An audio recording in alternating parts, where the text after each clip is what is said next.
আতঙ্ক কাটেনি নরসিংদীবাসীর। পলাশ residential model college থেকে যুক্ত হচ্ছেন এ বিষয়ে বিস্তারিত জানাতে আজিজুল সঞ্চয়। আজিজুল, একটু জানাবেন আমাদেরকে ঝুঁকিপূর্ণ ভবন শনাক্তে জেলা প্রশাসকের কমিটি কাজ শুরু করেছেন কিনা, এবং রেসিডেন্সিয়াল কলেজ মাঠে পরিস্থিতি কি দেখছেন? গতকালকের ভূমিকম্পের ঘটনায় এই নরসিংদীতে মোট ২ শতাধিক ভবন ক্ষতিগ্রস্ত হয়েছে। এর মধ্যে জেলা প্রশাসকের কার্যালয়টিও রয়েছে। তবে গতকাল কিন্তু এই ভূমিকম্পের পর আমি এখন আছি নরসিংদীর পলাশ উপজেলার পলাশ রেসিডেন্সিয়াল মডেল কলেজ। এখানে কিন্তু যেটি হয়েছে যে গতকাল এই ভূমিকম্পের কারণে এখানে এই কলেজটির যে প্রবেশমুখ অর্থাৎ যে সম্মুখ যে সড়কটি আছে সেখানে কিন্তু ভূমিধস হয়েছে। এখানে গতকাল পর থেকে আপনি দেখতে পাচ্ছেন যে আপনি নিশ্চয়ই ছবিতে দেখতে পাচ্ছেন যেখানে যে ভূমিধসের কারণে এখানে কিন্তু সড়কটি অনেক নিচে কিন্তু দেবে গিয়েছে।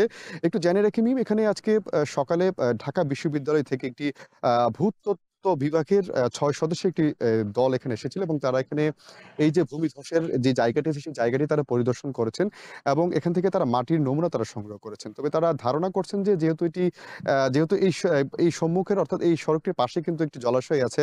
এছাড়া কিন্তু যেহেতু এটি শীতলক্ষ্যার পার্বতী একটি অঞ্চল, যেহেতু সেখানে সেইজন্য এখানকার মাটি কিছুটা দুর্বল হতে পারে বলে তারা ধারণা করছে এবং সেজন্যই এই ভূমিকম্পে এই ভূমিটি ধসে পড়েছে বলে তারা ধারণা করছেন। তবে একটু জেনে রেখে নিই, আমরা এখানকার কলেজ কর্তৃপক্ষের সঙ্গে কথা বলেছিলাম। তারা কিন্তু বলছেন যে যেহেতু গতকালকে কিন্তু শুক্রবার ছিল, সেহেতু আসলে কলেজটি বন্ধ ছিল। সে কারণে আসলে এখানে কিন্তু কোন ধরনের ক্ষয়ক্ষতি তারা দেখছি না। শুধুমাত্র এই যেই কলেজের যে প্রবেশের যে সড়কটি আছে এখানে এই যে ভূমিধস ছাড়া কিন্তু আর কোনো ধরনের ক্ষয়ক্ষতি এখানে হয়নি বলে আমাদেরকে কলেজ কর্তৃপক্ষ জানিয়েছে। এছাড়া এখানকার যেই একাডেমিক যে কার্যক্রম সেটিতেও কিন্তু স্বাভাবিকভাবে চলছে এবং কোনো ধরনের ব্যাঘাত ঘটছে না বলে তারা আমাদেরকে নিশ্চিত করেছেন।